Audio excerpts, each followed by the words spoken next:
اس کے بعد تیسرا کام یہ ہے کہ دنیا کی زندگی میں اللہ رب العالمین کی سنت، قاعدہ اور طریقہ یہ ہے کہ وہ انسانوں کو آزماتا ہے، آزمائش میں ڈالتا ہے، کبھی بیماری لا کر، کبھی خوف میں مبتلا کر کے، کبھی کسی اور مصیبت میں مبتلا کر کے، کبھی دشمن سے مٹ بھیڑ کرا کر کے اللہ امتحان لیتا ہے تاکہ پتہ چلے کہ کون سختی کے وقت میں اللہ کے ساتھ اپنے تعلق کو قائم رکھتا ہے اور کون جو ہے اللہ کو چھوڑ کر کے دنیا کی طرف چل پڑتا ہے۔ ارشاد فرمایا احسب الناس ان یترکوا ان یقولوا آمنا وهم لا یفتنون، کیا لوگوں نے یہ گمان کر لیا کہ ہم جو ہے لوگوں کو صرف اس بات پر کہ وہ ایمان لے آئے ہیں چھوڑ دیں گے؟ وَلَقَدْ فَتَنَّ الَّذِينَ مِن قَبْلِهِمْ، یقیناً ہم آزما چکے ہیں ان لوگوں کو جو ان سے پہلے گزرے ہیں۔ فَلِيَعْلَمَنَّ اللَّهُ الَّذِينَ صَدَقُوا وَلَيَعْلَمَنَّ الْكَاذِبِينَ، ضرور اللہ دیکھے گا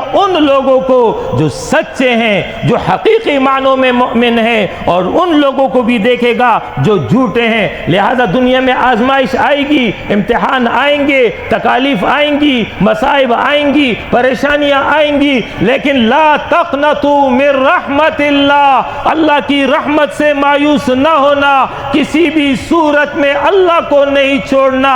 اگر کسی مصیبت میں مبتلا ہو، کسی پریشانی میں مبتلا ہو، کسی خوف میں مبتلا ہو، رجوع الی اللہ اختیار کرو، استغفار کا اہتمام کرو، انشاءاللہ تعالی حالات بدلیں گے۔ نہ بھی بدلے تب بھی اللہ کے ساتھ اپنے رشتے کو، جو ایمان کا رشتہ ہے، جو بندگی کا رشتہ ہے، جو عبدیت کا رشتہ ہے، اس کو مضبوط اور قائم رکھو گے۔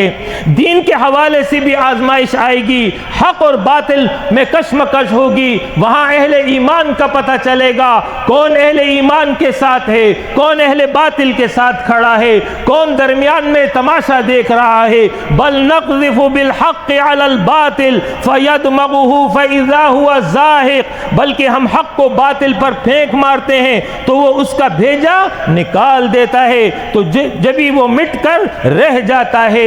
اس آیت نے بات واضح کر دی، اللہ کی سنت اور اللہ کا قاعدہ یہ ہے کہ حق اور باطل میں وہ کشمکش کراتا ہے۔ یہ کشمکش آدم اور ابلیس کے زمانے سے شروع ہوئی، آج تک جاری ہے۔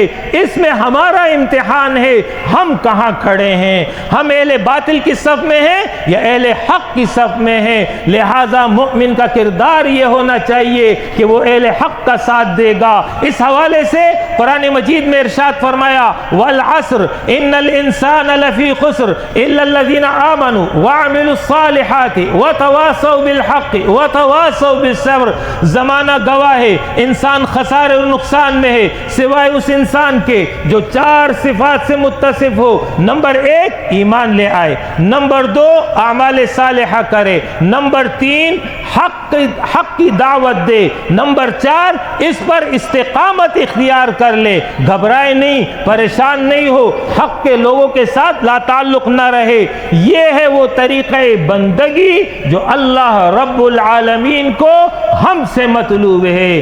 اگر ہم نے اپنی زندگی اس طریقے سے گزار لی تو تب کہیں جا کر کے ہم اخروی زندگی میں کامیاب ہو سکتے ہیں۔